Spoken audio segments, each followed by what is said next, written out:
হয় আজিৰে পৰা নামনি অসমৰ ধুবুৰী জিলাৰ যে বৰদাৰ তলত যে ইস্তেমা আছে, ইস্তেমা আজিৰ পৰা আৰম্ভ। কিয়নো ক'ব লাগিব যে তিনিদিনীয়াকৈ ইস্তেমা যে আছে 21, 22 আৰু 23 তাৰিখ, যে তাৰে ভিতৰত আজি প্ৰথম দিনত ইতিমধ্যে ক'ব লাগিব যে মই বৰ্তমান উপস্থিত আছোঁ। এই যে ইস্তেমাস্থলী আছে, ইস্তেমাস্থলী ইতিমধ্যে আহি উপস্থিত হৈছোঁ। যে গৌৰীপুৰ যে আলমগঞ্জ গেৰামাৰীত যে বৰদাৰ তলত যে ইস্তেমাস্থলী আছে, ইস্তেমাস্থলীত ইতিমধ্যে উপস্থিত আছোঁ। কিয়নো ক'ব লাগিব যে আজি যিহেতু প্ৰথম দিন ক'ব লাগিব যে বিভিন্ন ঠাইৰ পৰা মানুহ অহা পৰিলক্ষিত হৈছে। ইছলাম ধৰ্মাৱলম্বী লোকসকল ইতিমধ্যে অহা পৰিলক্ষিত হৈছে। বিভিন্ন ঠাইৰ পৰা ইতিমধ্যে মানুহ অহা পৰিলক্ষিত। মই বৰ্তমান সহযোগীক দেখাবলৈ অনুৰোধ কৰিম। ইয়াৰ যি পৰিৱেশটো আছে, এইফালে ৰাষ্ট্ৰীয় ঘাইপথৰ যি সন্মুখৰ ফালৰ যি পৰিৱেশটো আছে, যে এনেদৰে ক'ব লাগিব যে গাড়ীৰে কওক বা চাৰিচকীয়া বাহনে বা দুচকীয়া বাহন কওক বা খোজকাঢ়িয়ে কওক, এনেদৰে ক'ব লাগিব যে মানুহবিলাক ইতিমধ্যে ৰাতিপুৱাৰ ভাগৰ পৰা ইতিমধ্যে অহা পৰিলক্ষিত হৈছে। বিভিন্ন ঠাইৰ পৰা মানুহ অহা পৰিলক্ষিত হৈছে। লাখ লাখ মানুহ ইতিমধ্যে সমাগম হোৱা পৰিলক্ষিত। এই যে ইস্তেমাস্থলী আছে, ইতিমধ্যে ক'ব লাগিব যে গৌৰীপুৰ যে গেৰামাৰী যি বৰদাৰ তলত যে ইস্তেমাস্থলী আছে, ইয়াত ইতিমধ্যে আহি উপস্থিত হৈছোঁ। কিয়নো ক'ব লাগিব যে আজি যিহেতু প্ৰথম দিনত ইতিমধ্যে ক'ব লাগিব যে বিভিন্ন ঠাইৰ পৰা মানুহ আহিছে। আমি যদি ক'বলৈ যাওঁ, ইয়াৰ যি দুচকীয়া বাহনৰ যি পাৰ্কিঙৰ ব্যৱস্থা ইতিমধ্যে ক'ব লাগিব যে আটক ধুনীয়াকৈ এনেদৰে যি পাৰ্কিঙৰ ব্যৱস্থা ইতিমধ্যে ধুনীয়াকৈ কৰিছে। ইতিমধ্যে ক'ব লাগিব যে কমিটিৰ ফালৰ পৰা যিসকল কমিটি আছে, যে আয়োজক কমিটি ইতিমধ্যে বিভিন্ন ধৰণৰ যি ব্যৱস্থা কৰিছে। ইতিমধ্যে ক'ব লাগিব যে যিসকল ভলাণ্টিয়াৰসকল আছে, ইতিমধ্যে ক'ব লাগিব যে নিজৰ যি দায়িত্ব ইতিমধ্যে দেখা পোৱা গৈছে, যি ভালদৰে পালন কৰি আছে। ইতিমধ্যে ক'ব লাগিব যে যদি দেখাবলৈ চেষ্টা কৰিম, এই যে সন্মুখৰ ভাগৰ যি পৰিৱেশটো আছে, এইফালে ক'ব লাগিব যে মানুহবিলাক ইতিমধ্যে অহা পৰিলক্ষিত। এয়া হ'ল গেটৰ পৰিৱেশ, যে ৰাষ্ট্ৰীয় ঘাইপথৰ যি গেট আছে, যি গেটৰ পৰিৱেশ। ইতিমধ্যে ক'ব লাগিব যে ইয়াৰ পৰা ক'ব লাগিব যে ইস্তেমাস্থলীত ইতিমধ্যে সমা পৰিলক্ষিত হৈছে। বিভিন্ন ঠাইৰ পৰা ইছলাম ধৰ্মাৱলম্বী লোকসকল ইতিমধ্যে অহা পৰিলক্ষিত হৈছে। আজি যিহেতু প্ৰথম দিন ইস্তেমাৰ, আজি প্ৰথম দিনত ইতিমধ্যে ক'ব লাগিব যে লাখ লাখ মানুহ ইতিমধ্যে সমাগম হোৱা পৰিলক্ষিত হৈছে।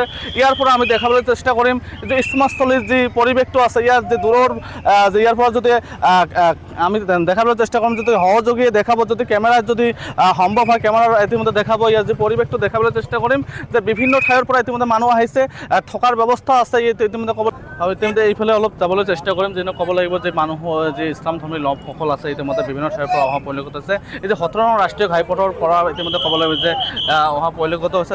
পুৱাৰ ভাগৰৰ পৰা ইতিমধ্যে অহা পৰিলক্ষিত হৈছে। আমি যদি সহযোগীয়ে দেখাব, যদি সম্ভৱ হয় আমাক কিছুমানৰ লগত মই কথা পাতিবলৈ চেষ্টা কৰিম। কিন্তু কিয়নো ক'ব লাগিব যে ৰাতিপুৱাৰ ভাগৰৰ পৰা ইতিমধ্যে ক'ব লাগিব যে ইস্তেমাস্থলীত ইতিমধ্যে বিভিন্ন ঠাইৰ পৰা মানুহ অহা পৰিলক্ষিত হৈছে। কিয়নো আজি যিহেতু প্ৰথম দিনত ক'ব লাগিব যে লাখ লাখ মানুহ ইতিমধ্যে সমাগম হোৱা পৰিলক্ষিত হৈছে। আৰু যদি সহযোগী দেখাব, যদি সম্ভৱ হয়, মই এজনৰ লগত মই কথা পাতিম। এই যে ইস্তেমাস্থলীত যি ভলাণ্টিয়াৰ আছে, মই তেওঁৰ লগত মই কথা পাতিবলৈ প্ৰথমে চেষ্টা কৰিম। এজনৰ লগত মই কথা পাতিম। কি ক'ব যে আজি যিহেতু প্ৰথম দিন, কেনেকুৱা? ভাল লাগিল, ভাল লাগি আছে। কিন্তু ক'ৰ পৰা মানুহ আহি আছে? কিমান বহুত দূৰৰ পৰা মানুহ আহি আছে। ইতিমধ্যে কিমান মানুহ সমাগম হৈছে? 4-5 লাখ হ'ব। 4-5 লাখ হ'ব, বেছি হ'ব। কিমান মানুহৰ কেপাচিটি আছে ভলাণ্টিয়াৰৰ? মানুহ ইয়াত মানে কিমান মানুহৰ কেপাচিটি আছে ধৰক? বহু মানুহৰ কেপাচিটি আছে ইয়াতে। কিমান লাখ হ'ব? 20-30 এনেকুৱা হ'ব। ইতিমধ্যে 5-6 লাখ আহিছে মানুহ। আহিব, আকৌ আহিব, আজি আহিব, আজি কালি। ধৰক ইয়াত পাৰ্কিঙৰ ব্যৱস্থা আছে ন? আছে আছে আছে, থকা খোৱা আছে, এইখিনি আছে।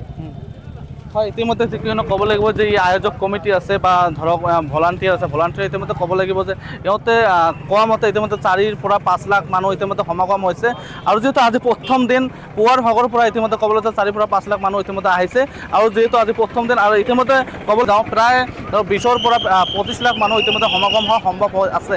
এই যে যিহেতু আজি প্ৰথম দিনত ইতিমধ্যে ক'ব লাগিব যে পুৱাৰ ভাগত ইতিমধ্যে ক'ব লাগিব যে 4 পৰা 5 লাখ মানুহ ইতিমধ্যে আহিছে। আৰু ইতিমধ্যে দেখিলে যে ইস্তেমাস্থলী আছে, ইস্তেমাস্থলীৰ ইতিমধ্যে পৰিৱেশ আপোনালোকক আমি দেখাই আছোঁ। যিহেতু ক'ব লাগিব যে আজি প্ৰথম দিন, যে 21 তাৰিখ আজি প্ৰথম দিন, 21, 22 আৰু 23 তাৰিখ তিনিদিনীয়া যি ইস্তেমা আছে, তিনিদিনীয়া যি ইস্তেমা আজি প্ৰথম দিন ক'ব লাগিব যে গৌৰীপুৰ যি গেৰামাৰী যি বৰদাৰ তলত যি ইস্তেমাস্থলী আছে, ইস্তেমাস্থলীৰ ইতিমধ্যে পৰিৱেশ আপোনালোকক আমি দেখালোঁ।